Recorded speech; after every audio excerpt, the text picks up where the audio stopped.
Hi guys! Welcome back to Cookingee! For today's recipe, magluluto tayo ng braised pork in sweet soy sauce. For our ingredients, here is the list. You can also check our description box.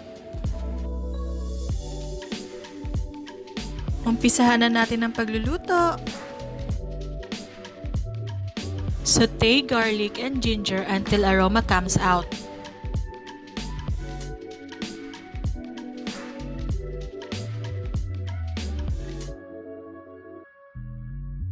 Add pork, saute until color turns light brown.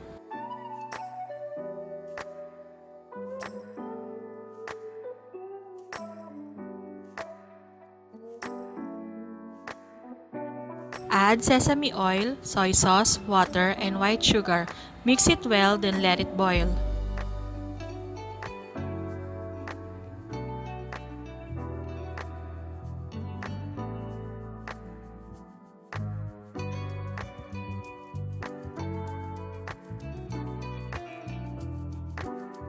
When boiling, cover and simmer for 30 minutes or until the pork is tender. When the pork is cooked, uncover and simmer until the sauce reduces.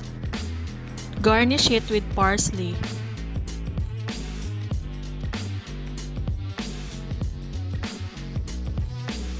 Luto na! Share it with your family and loved ones. Hope you like our recipe! Please don't forget to like, share, and subscribe. See you on our next vlog. Bye!